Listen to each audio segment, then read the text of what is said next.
9, 1208 Kenton Street, Taylor Arnold, and Officer Evan Scarlow. Do we have anybody here? Is the officer here?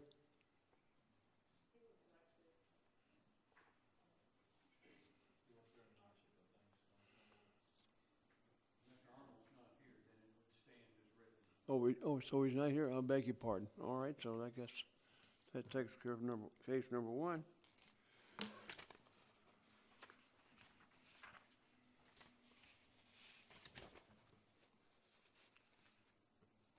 Why didn't I know he wasn't here? I don't know.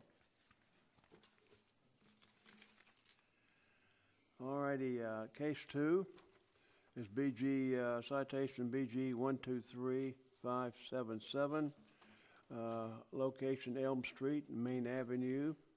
Jose Wiseman, I can't pronounce the name correctly. Officer present for that one?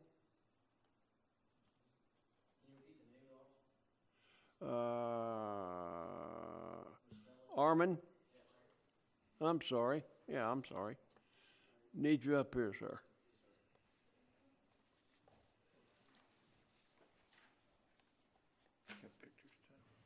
You just swear you in, swear to tell the truth, nothing but truth, so help you God. Sir. Thank you. Let us know what happened, please, here. We had a 3-week detail parking enforcement and or 3-week detail of parking enforcement around the campus due to several illegally parked vehicles. I was driving on Main and at the intersection of Elm. I seen the vehicle parked completely in yellow, and I have pictures if you'd like to see. And it's one of the parking prohibited is one of the ones we're supposed to write for. So in doing so, I did write her for parking in yellow.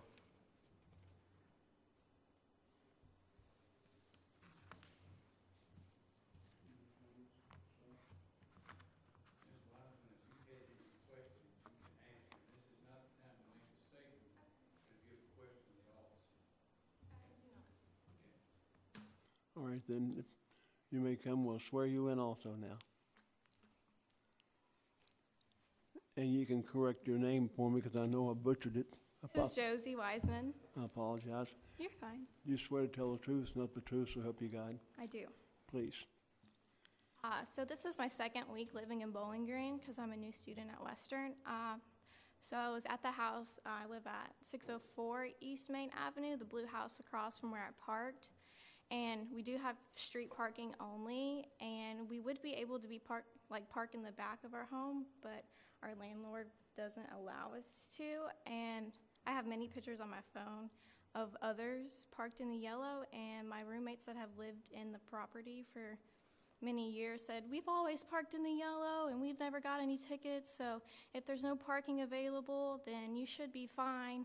And so I do have evidence of other people parking in the yellow and actually like the opposite way. So new to the city, new to the rules of Bowling Green, I was uneducated and just followed what my roommates had told me.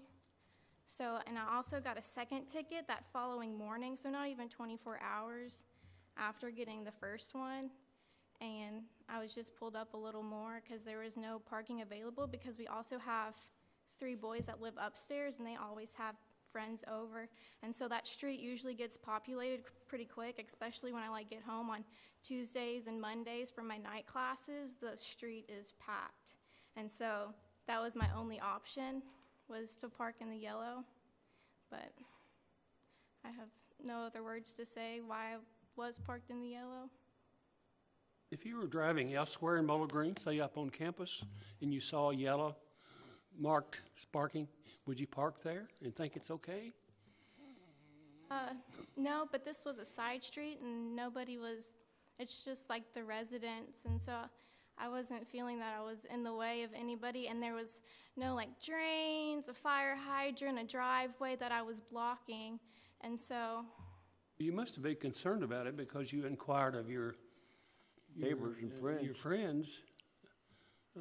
You asked Again? them if it was illegal to park They said it was okay that they never had any tickets, and so I followed their rules because I was new, 2 weeks in, didn't know what I was doing, and I have photos of them, and they haven't received a ticket, and that's my question too, is why haven't my roommates got any tickets when they are parked in the yellow? It probably will happen now. It probably will happen now.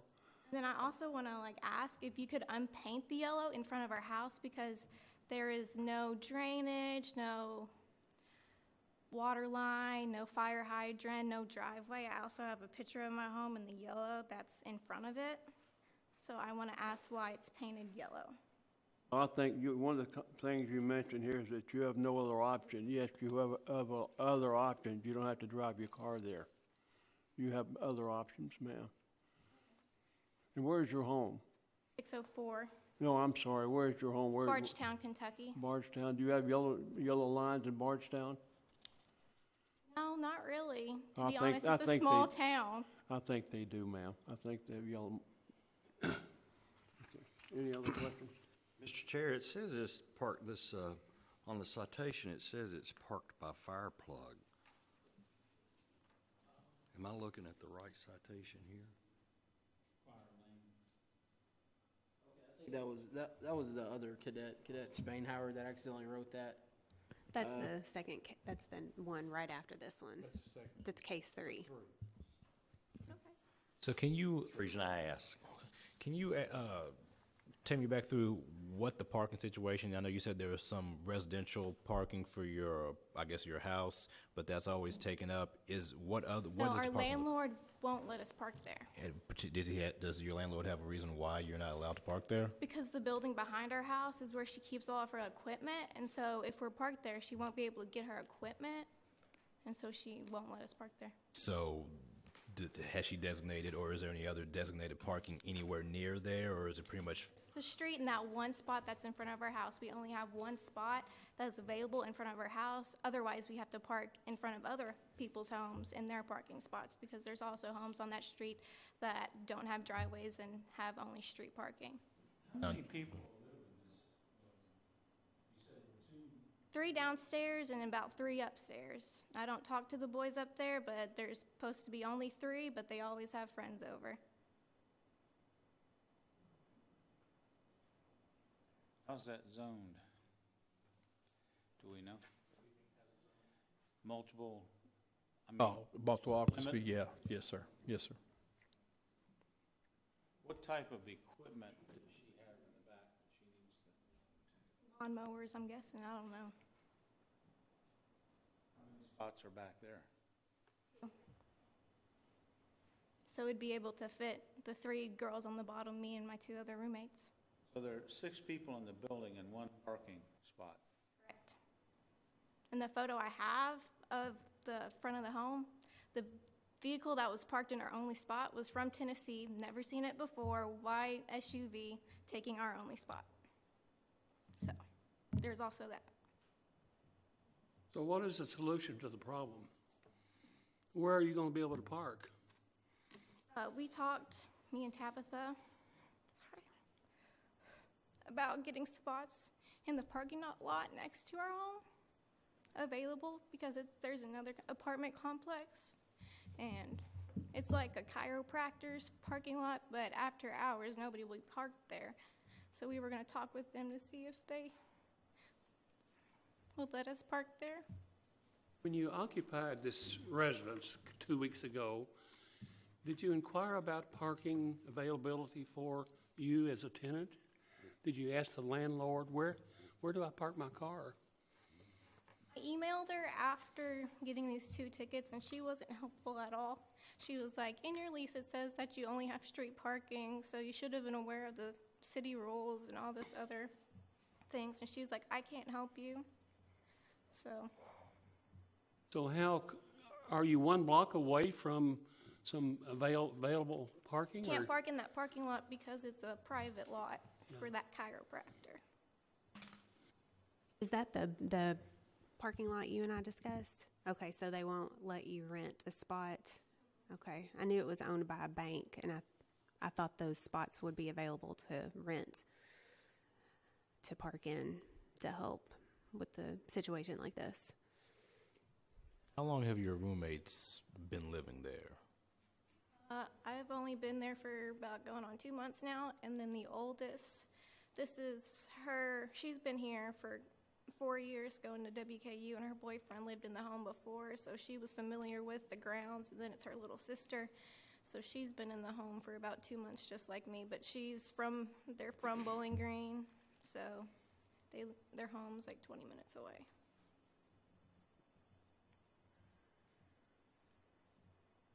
What suggestions does the staff have for this young lady? She's in a real tight spot. She's in a bind. She move? Is that what you're? She could check with the Public Works, and she has to understand, I know she mentioned about, and I'm just going to give you my expertise as a former police officer, not code enforcement. But the marks are also on there for visibility purposes, as well as the fire plugs and grates, the drainage grates. But in that particular case, where that area is, it's because of visibility is what it's there for. But she could check with Public Works and see that it's a city street and see if anything can be modified over there slightly. I'd like to see the photo of the front of the home where we only have one parking spot available with no. Sure, let's see 'em. Also, just to let you all know, we did do a little research on this situation prior to tonight because she was looking for more parking. If Public Works did go and take some of the yellow off of the street there, it's only going to free up one more parking spot. And that could mean even somebody parking right in the middle of it and not up enough where another vehicle could even park there. It's still going to probably create a problem, but it had something to do with the cross streets turning off of Elm onto Main and it being right there next to a stop sign from that one other street coming on to Main. Those always have to be yellow.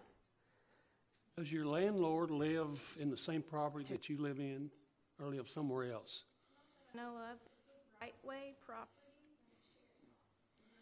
Well, it appears to me that the landlord has some obligation to the tenants to provide parking. No, and we would have 2 spots in the back, but she doesn't allow us to park there. I can also address that a little bit as well, because the age of that home, I think they are grandfathered in where they did not have to provide extra parking for tenants. If it's a new apartment complex, they are required, but it's an older home and it was not.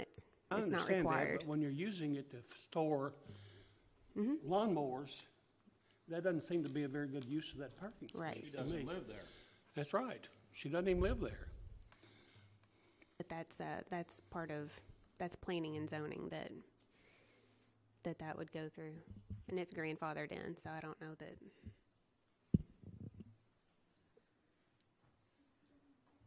I'd like to make a motion, please, unless somebody wants to see the photo.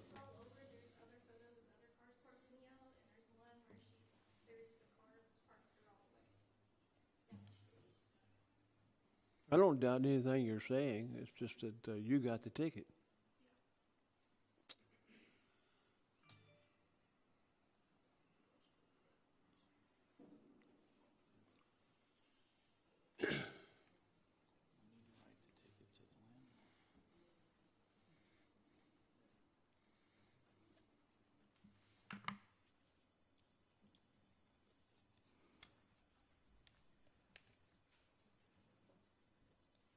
We considering this case 2 and 3 at the same time because we only announced case 2 a while ago. You've got both of them, don't you?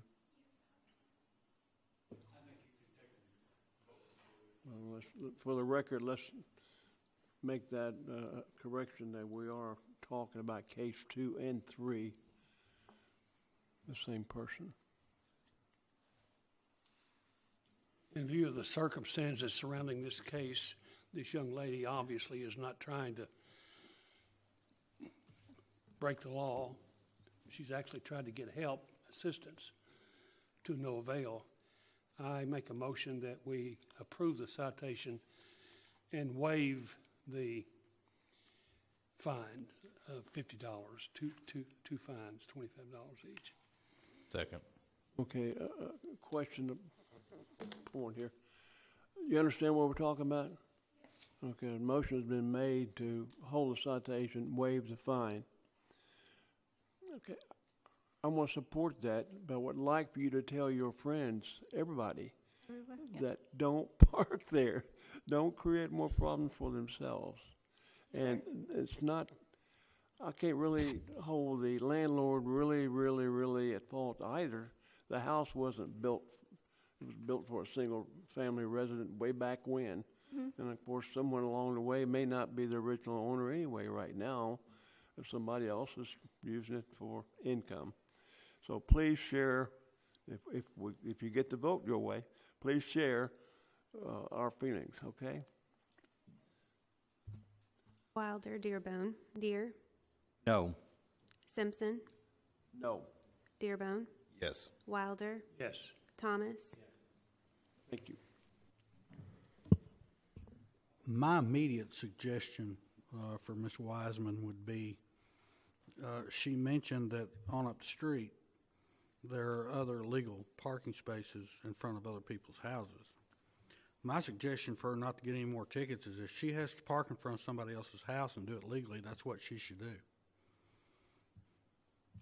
That's what I've been doing, but out of respect, like, I hate taking other people's parking spot, knowing that that's their home and that's their parking spot. It's called kicking the can down the road. Immediate suggestion for her not to get another ticket. Thank you.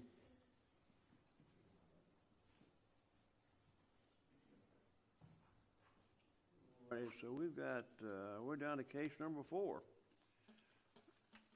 BG 123581, location 731 10th Avenue East. Respondent John Rice and the same officer. Got you busy tonight. We don't have to swear you in, because you already sworn in. Tell us about case number 4 here. Okay, yes. Traveling on the, can you repeat that location one more time? I forgot what it was.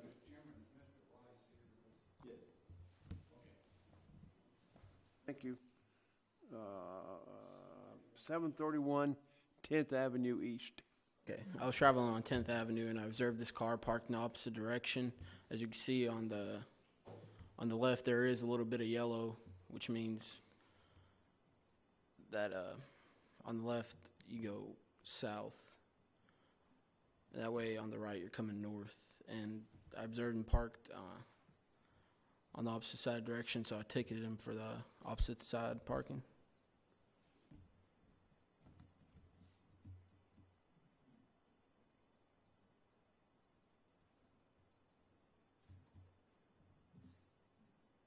Is that the only vehicle parked there at that time? Yes, sir. Okay. Any comments? Board? Mr. Rice? I've lived at the property. Oh, Swear sorry. you in. What's your name, please? John Rice. You swear to tell the truth, nothing but truth, so help you God? Yes. Thank you. I've lived at the property approximately 15 years, and I'm not sure if you all are aware, but 10th Avenue is a pretty busy thoroughfare going to and from downtown. It's a cut through, especially in the mornings, rush hour, and evenings. It's approximately 8 o'clock in the morning when the citation was given. Also, to inform you that Atmos Energy has been doing tremendous amount of work on 10th Avenue for approximately the past 5 months, digging up the, as you can see, there's a new sidewalk, digging up the sidewalks, digging up 10th Avenue to redo their gas lines. It's been heavy equipment in and out, cement mixers, big trucks, and whatnot. What I had done that morning, the other thing is that they had been, approximately 6 o'clock in the morning, they would block off 10th Avenue at approximately High Street, which is just beyond, over the hill from that picture of my vehicle. And that would be detoured until the middle of the afternoon. So there was no traffic. So the traffic was very chaotic, that people would normally take 10th Avenue, they would be in detours. It was with all the construction, just very chaotic and dangerous area. With that morning, I had taken my son to school at Potter Gray, and at approximately 7:45, I came home. I pulled in front of my house to run in to get my gym bag because I was going to the gym. I was heading that way. You cannot park on the other side of the street facing down the hill because it's all yellow. There's no parking whatsoever allowed on that side. I normally park in my driveway. The subcontractors for Atmos would need me to move my truck. They needed to get in there. They had to pour concrete. It was just a real hassle. It's been that way for about 5 months now. I've been trying to be very understanding. Anyway, I parked approximately 45 minutes in front of my house, came back out. Getting ready to go to the gym, I had the citation underneath the windshield wiper. The situation, you can't really tell right there, but there's trucks in and out. I have pictures that were taken after I received the citation that shows the dump trucks and whatnot in front of my house. I'd be more than happy to show them to you. I have, in those situations where there's a lot of heavy equipment, I've tried to pull in to do the right thing, back out. I've almost been hit rear-ended because there's a big dump truck blocking me. I'm trying to back out, and a car is roaring up 10th Avenue. So in that situation, I felt that it was safer for that short amount of time that I was going to be in there, which is approximately 45 minutes, to park on that side of the street because I was already facing the direction I was going. I wouldn't have to turn around and that kind of thing. So I just want the court to take into consideration the situation of the tremendous amount of construction going on 10th Avenue and the fact that I've lived here for 15 years, and to my knowledge, I've never received any sort of parking violation, moving violation, or whatsoever. So I just felt like it's just not right in the situation. If there was no construction going on, I wouldn't be here right now. I'd pay the fine. I was in the wrong. I agree with you. But this situation was a little bit different, and I just felt like it was a little extreme. You parked that way before? No, sir. Never? No. I normally pull in my driveway. I have a garage behind the house. I normally, if I'm going to be dropping my son off and going to the gym, I pull in the driveway, and if I have to run in and then come back out, and that way I back out. Normally, it's safe to do, but in the situation where there's heavy equipment, and I can show you the pictures if you would like, taken that morning after I received the citation that shows the dump truck and the front loader and that kind of thing in front of my house. You know, normally a day where there's no construction, it's safe to pull out. And like I said, this is a rare occasion that this happened. It just happened to coincide with the gentleman that happened to be at the situation and wrote the citation at that time. Officer, can you tell us a little bit more about your observation of the traffic and the heavy construction equipment, and did you see all that also? Yeah, during the 3-week detail, when we used to do give out the tickets, there was up on 10th and that side of Broadway, there was a lot of construction going on right at top of, I guess they were trying to build that little brick wall that surrounds like 10th and I believe it's High Street. There was construction there, but at the time I didn't see any dump trucks or anything like that coming around and taking garbage. Had you seen some dump trucks, would you maybe possibly consider not writing a citation and just putting a warning on or a note on his dash? The citation, we were told by our captain to strictly just write citations due to the complaints of former Mayor Walker, Elaine Walker, and that's what we were told to do. So.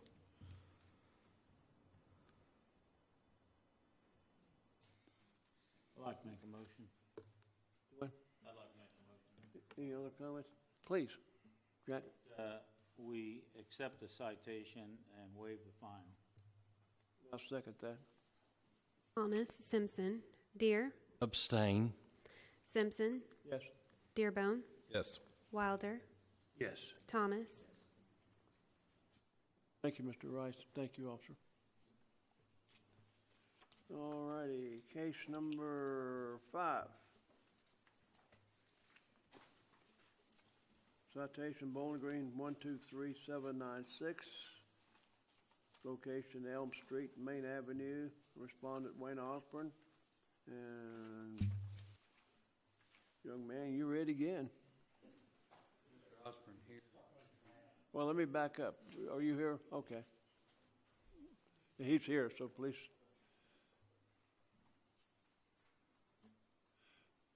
Let me go ahead and start. Please, Okay. I'm sorry, yes. Oh, no, you're perfectly fine. This was Main and Elm, correct? I'm just trying to find the pictures real quick. Okay, Main perfect, yep. Avenue. Yes, I observed the vehicle parked at the corner section of Main and Elm, clearly in yellow. So as we've been told to write the ticket, so I wrote a ticket for it.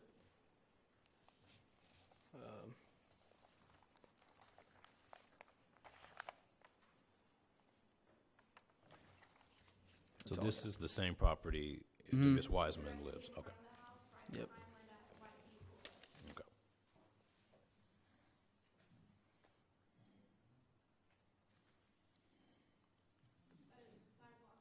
Same thing.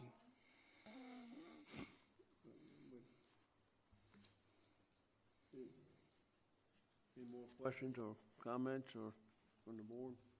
Same property we had earlier, just a different vehicle and a different individual. I'd like to make a motion. I make a motion that we uphold the citation and waive the fine. Second. Dearbone Thomas. Deer. No. Simpson. No. Dearbone. Yes. Wilder. Yes. Thomas. Yes. Thank you.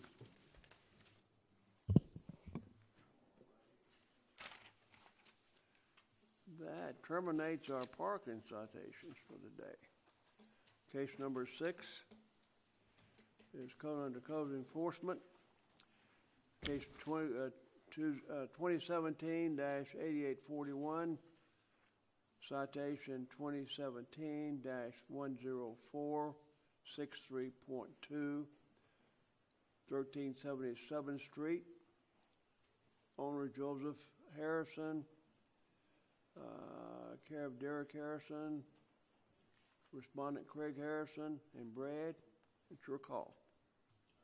This case, you may remember, was brought before the board at the January 2018 code enforcement hearing. The board upheld the appealed citation at that time. As the board had upheld the citation and the property was still in violation of code, a second citation was issued the following day. That was the 24th of January. I re-inspected and found the property to still be in violation. A citation was issued on that date and posted on the property, as well as sent by first-class mail to Craig Harrison and certified mail to Derek Harrison. Photographs were taken, which you see in front of you, which included the following violations.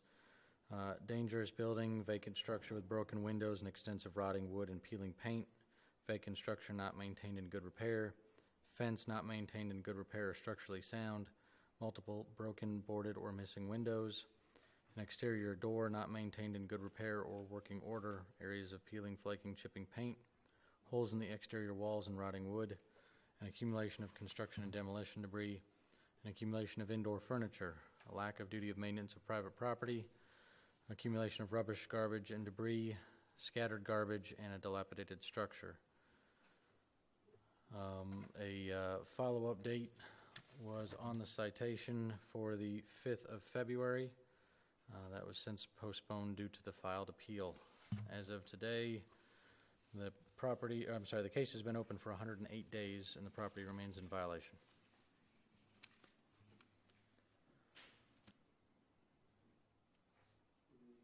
Questions from the board? Mr. Harrison? Has Go ahead. Has been any movement at all since the last time we met? On this property, as you'll see in these pictures which were taken today, The broken glass on one of the front windows, which was present both during the meeting and when the second citation was issued, has since been cleared out. Additionally, there is looks like a piece of wood, a 2x4 or some sort of pressure-treated wood, looks like it was added along the bottom of that window, along the window sill. Additionally, as you see in the backyard here, the majority of the furniture and garbage and trash that were back there, the scattered trash and such, has been removed from the backyard. It's been bagged and placed at the curb. I think it's been there for a little while now, though, so I'm not quite sure if we need to get Scott to come pick it up, as you see in that picture there. So that was cleaned up out of the backyard, and some of the glass was cleaned out of that broken window. But the remainder of the violations appear to still be the same as they were at the last meeting. So would you put how much of a percentage on it if you had to just guesstimate how much has actually been accomplished? 5%, maybe? Yeah. I'll tell the truth, no but the truth, so help you God. Yes. Thank you. You got the floor. Yeah, that little trash pile at the edge of the road, that's maybe 5% of what was hauled off. I had 4 truckloads of garbage that went to the dumpster that was on the other house, and it has been completely filled up and hauled off. That's a 30-yard dumpster. My third one, as I mentioned, which looks like I'm going to have 2 more of those. I think you told us last time that you'd had a whole Yeah, well, lot already done. And in had the more to go. pictures, the pictures he had of the house before had that dumpster in front of it. That's no longer there because it's full and been hauled off. Those pictures, the glass was removed, and there's a trim work around the outside that was replaced. 2 trim boards at the top, and then the window. And then I have a new door, not a new door, but a used door inside that house. And at the other, and that window is ready to go into. I still have that same window. Those 2 boards right up there were replaced. I would have replaced the board that has the utility line running to it, but I was a little hesitant. And then on the in the back for us, the trash. But that whole place was covered with trash. The bags were just leaves mostly, but. And then at the other property, I also have a door and a window for issues up there. But yeah, I've spent 2 or 3 good days up there. But most of the issues that y'all are concerned about are exterior issues, and I don't think I've had more than 4 days of good weather to do anything. I mean, it's rain. There's trim that's missing right there that's ready to be put on right now, but I just haven't had good weather to do it. That trim is missing. I tore that trim off. It's already cut inside the house. But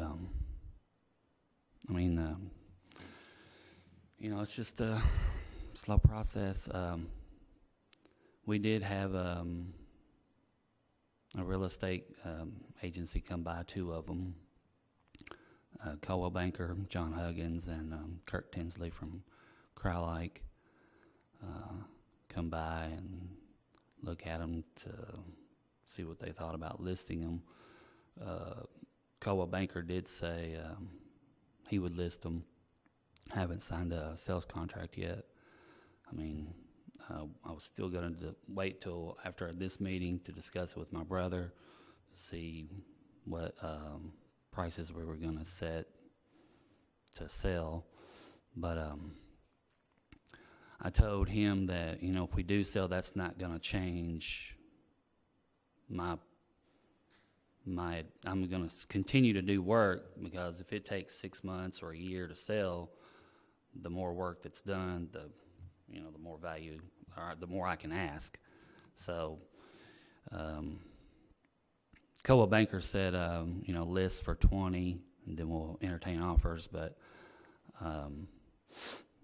if it takes 6 months and then in 3 months I have new siding on it, then, instead of taking 10, I could ask 15.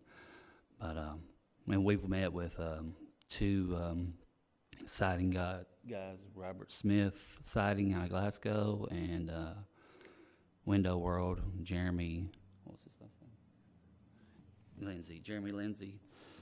And we have estimates from both of those guys, but just an ongoing process. How many square feet would be in that property? That house, 1,200? yeah, maybe a little less. 900, yeah, or 700 or 800, yeah. It's a small house, but.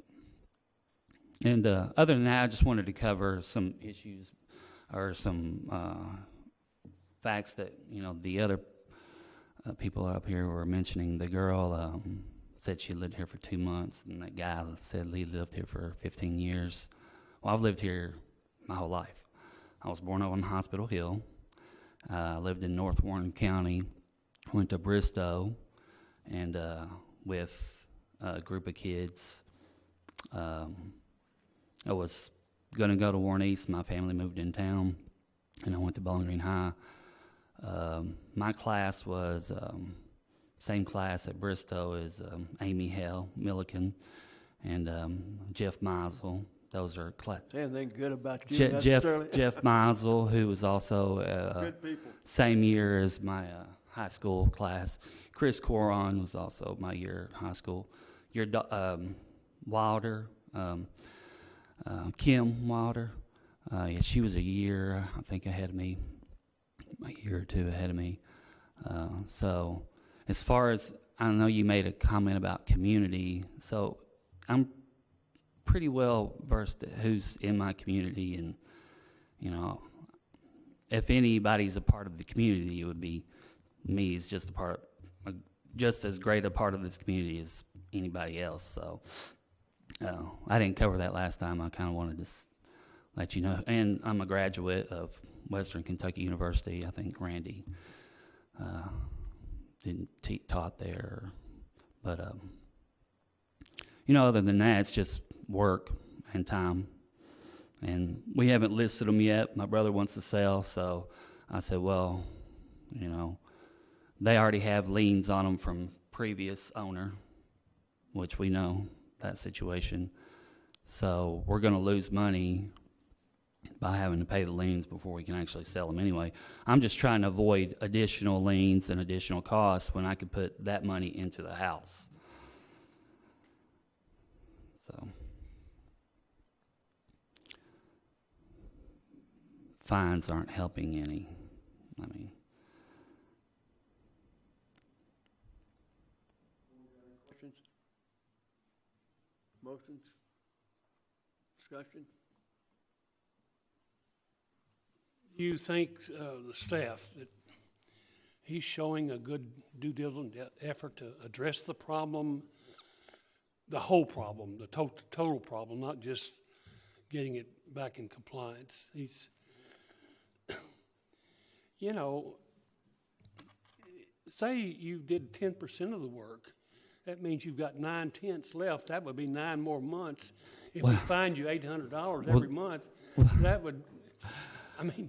It's rained 30 days. I don't know how many days it's rained since we met last, but there's only been like 2 or 3 days worth of, I mean, even if I have a $900 paint sprayer I was going to put on these houses, but I can't go out and paint if it's going to rain the very next day. I mean, prime and then paint, but I mean, I've had maybe 3 days of good weather to do anything on the exteriors. It's. Can I say something? Yeah. Do I have to be? Sworn in. Come on. Tell us your name, please. Teresa Harrison. Tell the truth. Yes, sir. Well, it's not just weather and time.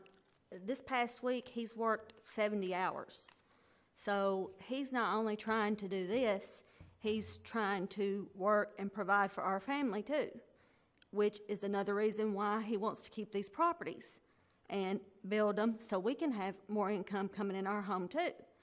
And that is kind of hard to do when you're constantly worrying about fines that you've already explained you can't pay. You know, we were here one day at a meeting. The very next day, we get 2 more fines. So that's very discouraging to someone who is not like who you previously dealt with. He's not like Joe Harrison. I don't know if any of you knew him. Brad probably did. You probably did. Well, Craig is not like him at all. He's a good husband, he's a good father, and he works hard all the time. He's not doing this to say, pardon my French, screw you, Bowling Green, like Joe Harrison did. He's doing this because these houses have sat for years while he did try to tell his father, do something with them. Let me have them so I can do it, and he wouldn't do it. Now he's gone, and he has an opportunity to do that, and it will help this community that these houses are in. He's already helped this community because he's got out all the people that were over there with Joe, and it will help our family greatly because we have 2 small children and a son that should be in school, but because of finances, he's not. So it's not completely black and white. And it's not just, he's not taking time to do it because he takes plenty of time away from us to do what little he has done. Thank you, ma'am. Appreciate you. What leeway do we have on the fines? Anything? Counselor? For the previous fines, they stand as submitted. I mean, you could choose, if you chose not to fine him, you could do that under. Second.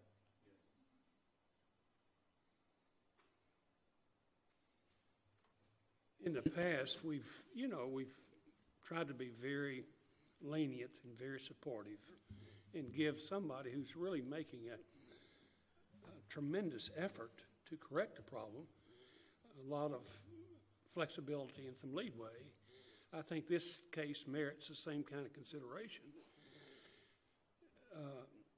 It would be nice if we could say, give him 6 months or some length of time in which to demonstrate continuous progress toward remedying the situation without him being under the gun of coming up with $800 every month for citations.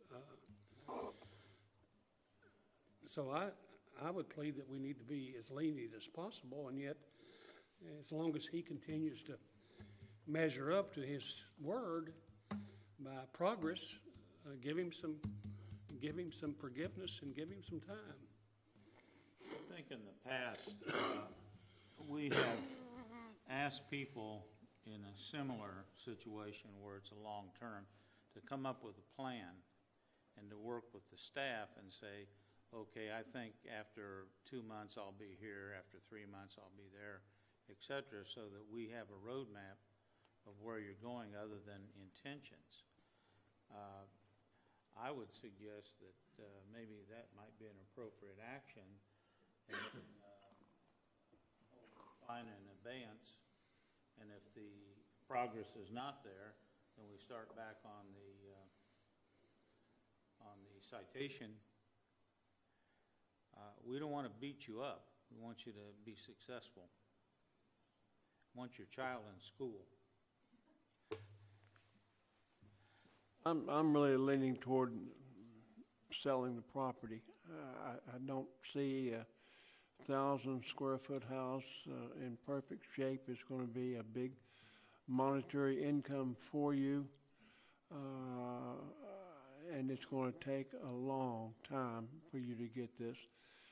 Understand supporting your family, and that's honorable, and that's what you're supposed to do. This is secondary. In my opinion,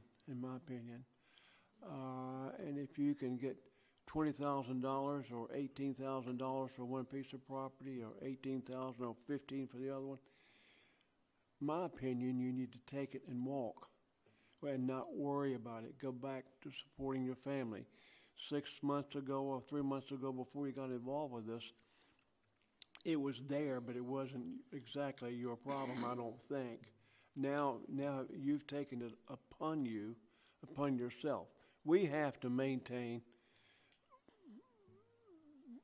our city. I mean, you're a resident here, and you're one of the people that's made Bowling Green what it is, because you do the right things, and we have to do the right things. But I don't think we can afford to let those properties sit there for 6 months.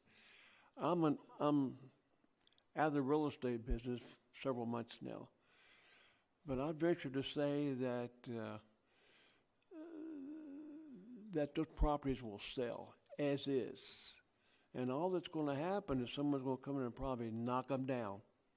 I don't know if you've got any sentiment to it or not, but if you spray painted that with your let me finish. If you did whatever for $900 or whatever, you're a painter, another 6 months or 3 months or whatever, it's still going to be torn down because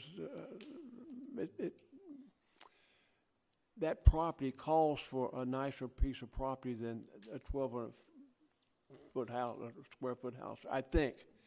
And the income could be $800 to $900 a month, I think. Is that what you maybe visualize at some point in time? Well, I discussed that with the broker from Coldwell Banker, John Huggins. And but the point is, you don't need to get involved in all that stuff. You need to get rid of that thing, and believe me, we do not want to hold you up. We want to do our job. We want these people to do their job. So I would lean toward holding on the liens for 30 days or 2 weeks. You getting a contract, the property will sell in probably 3 or 4 months or less. And I think we can probably negotiate things around. Maybe I'm talking out of school. I don't know.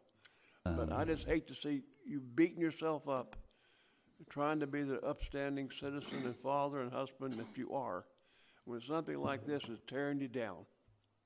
Sorry. One of my concerns is, have you assessed what it's going to take to get this property in order? You're going to have more money in the property than it's worth. I mean, even after you get it fixed up, you're still going to you may take a loss based on what it's going to take, which is a long time. Your property is your land. That's the value. That's what will sell, not the 2 houses. They'll be torn down. I mean, your property values are based on what's around you also, where it is, what's around you. I mean, all that, you got to take all that in consideration. I know this is not a motion, but I agree with what Chairman Simpson said. If I'm willing to go along with this, if you can get a sign out there and show us you've got a contract to move this property on both properties.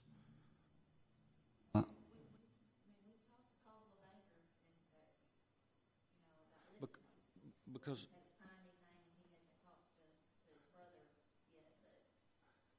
I think all of us here are kind of in a squeeze. I think we've kind of said that in an indirect way. The board has a responsibility to the people of Bowling Green, which we have to act on, and that's our responsibility. Your responsibility is to act on what's been brought to you. That's going to be mighty tough. I understand. There's just one issue I have, which I can sign a contract. I can call. My cousin is a realtor at Coldwell Banker, and him and John Huggins, the broker, came by a couple of weeks ago. And I also had my real estate license with Coldwell Banker years ago. But John said they would probably be just gutted and fixed and rented, which whatever happens is, I don't care what happens after I sell them. That's their game. But my concern is, since I've only owned these houses since August 29th, less than 6 months, if someone buys this house and then goes in and fixes it within the next 6 months after they're owning them, and then rents them or sells them for $10,000 profit, and they never receive a citation during that 6 months of renovating, then I've just lost out on that profit that they just made. Because I've owned the houses less than 6 months, and they're going to come in, fix it, either rent it or sell it or both, and do it in 6 months and end up with $10,000, $15,000 profit, where I would be shooting myself in the foot because they're going to lowball me and get a cheap price, put 10 or 15 in it, then sell it for 35 or 40. But you have a citation in front of you here. Yeah. And we're trying to help you with that. And- We can't look down the road or Right. hypothetically say this, or this could happen. So, Right, yeah, I can't either. But I'm just, I can get a sign in the yard tomorrow probably, but there's no guarantee that's going to sell for 6 months. And so my point of view is if I continue to make improvements, then only the sale price will increase. Even if they come in and tear it down, then I still have a higher sale price based on the looks of the house. And not only that, it improves the neighborhood. 70 hours a week. You've been trying to do everything you can to provide for your family, and yet you don't have enough money to keep your son in school. How are you going to accrue Well, more my wife's money not working. during the next 6 months to put into the house to restore them, to get them back in compliance so that you could rent them out? I mean, I'm working on financing right now. you have a plan that you can Yes, we have a vehicle we're fixing to sell. Yeah, and she's going back to work March 7th. Yep, next week. So we'll have 2 incomes. So, that helps some. well, she's been off for a year for the little one, which we agreed on before my dad died. So, Mr. Harrison, from what I'm hearing you say tonight, is your ultimate plan is to go ahead and sell it? Excuse me. Ultimately, most likely with. well, yeah, but I wanted to get a fair price and not be understand. completely lowballed where with the liens on it right now, and there's also a medical lien on it. We don't know what that is yet. But I don't think the offer now, I would get more than $1,000 maybe. My brother and I, $1,000 a piece. So, I think what I'm hearing the board say, here's what I think I'm hearing them say is, you're pouring a lot of money and time into something that you're going to sell, and instead of pouring that money into just let it sell, let it do its thing, and let it go toward your money and your time go toward your family instead. Is what I'm thinking. What I'm hearing, and we were going to depend on what the board does. We were going to try to offer meeting up with you, and depending on what your plan was. We suggested a month ago about selling it, or at least some of the board members did, and I didn't think you were going to go that direction. But tonight, it seems like you're maybe going to go that direction, and so we can do things on our end to help alleviate some of the future fines, knowing that it's under contract, like they've suggested. right. And that it's going to go in that direction. And I understand what you're saying about continuing to make it better. And the exterior is what we're looking at, because the interior is going to be changed no matter who has it, right? And so we understand the exterior, and mainly our main focus on the exterior truly is safety for everyone around, because I promise you, when you're not there and no one's there and everybody can tell it's boarded up and no one's there, people are going on your property whether you think they are or not. So for safety purposes, that's what really we're concerned about. We aim toward first and foremost, and then the aesthetics, it comes part of it later. But I think the history was way before when, and was this one of the ones that was going to be demolished at first, or This is the one, y'all, yeah. is this the one? Okay. And I think your father lived in the other one at the time. So, but to tell you the truth, I mean, we only stopped that process because of you. We Right. wanted to give you the opportunity. Right, yeah. Okay. So, I want you to understand that we're not trying to stick you. We're not trying to fine you. No, that's not our goal. Our goal is just to get it in compliance so it can move on. But I think if you go and do what you say you're going to do and get that contract within even this week, if you just get this week and get it under contract, if that's your plan, it's your true plan, we can we can forego, because you have to understand that whoever inherits this house or whoever buys it from you, they're going to inherit these violations. So they're going to be under the gun for that. So they'll have to know that as part of the sale, okay? And so I don't know what I'm saying, helping you or not, what direction you're going to go. But again, we're not trying to stick you. We're just trying to do what we're supposed to be doing in the first place, Right. okay? But if you can get under contract, we can hold off on the fines, future fines, until the new owner takes up. But we'll probably still need to meet into each other in the next day or so together, and probably going over a few things that you have to minimally do no matter what happens, okay? Yeah, well, the fines, I mean, there is a point at which the fines are so great that I would not have anything. And that's what I'm trying to avoid. So, and I mean, what's the point of selling if I'm going to owe money? I'm not going to sell something that I actually in debt for. I mean, I guess that's happened over and over. People just left their houses in 2008 when people couldn't pay their mortgages because their house was valued at less than what their mortgage was.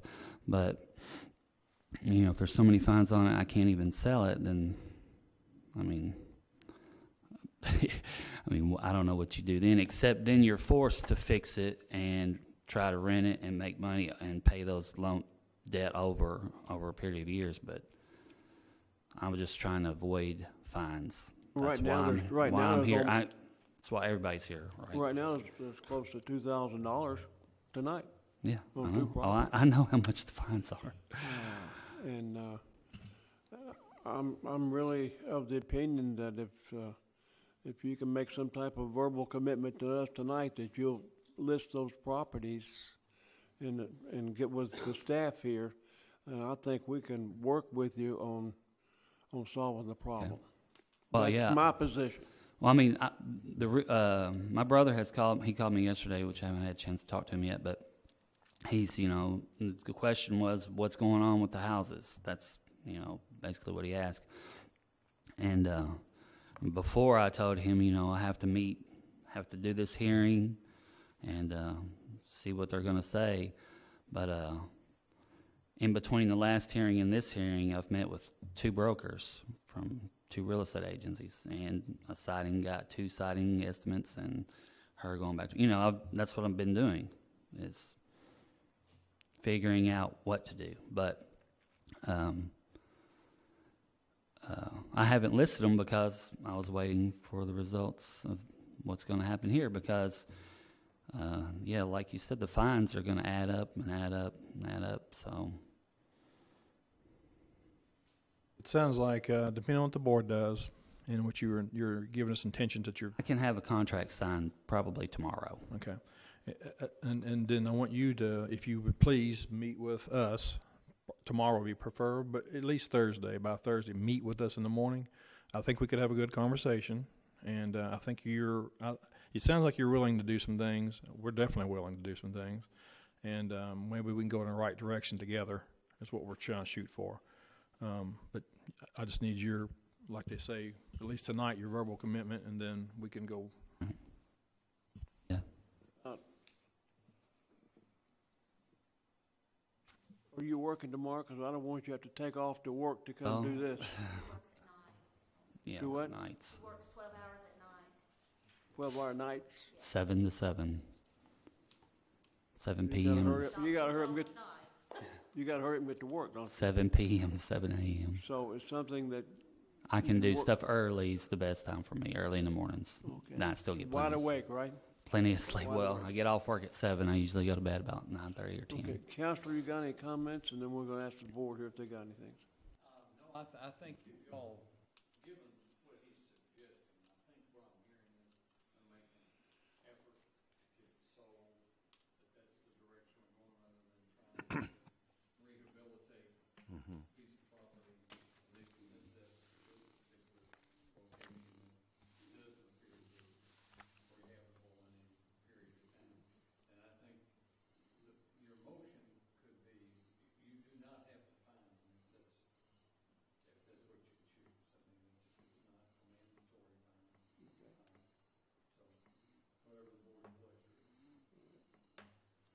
Who's gonna make that wonderful motion? I'll make a motion that we uphold the citation, but dismiss the fine in the amount of $803.81, and that Mr. Harrison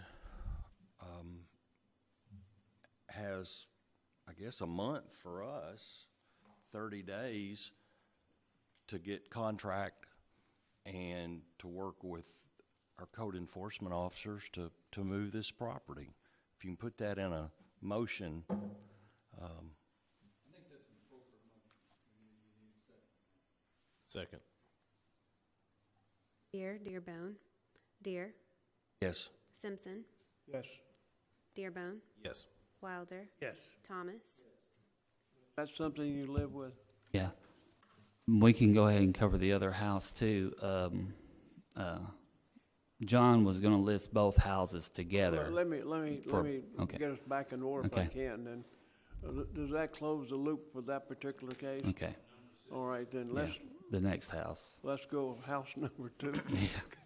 That's the corner house.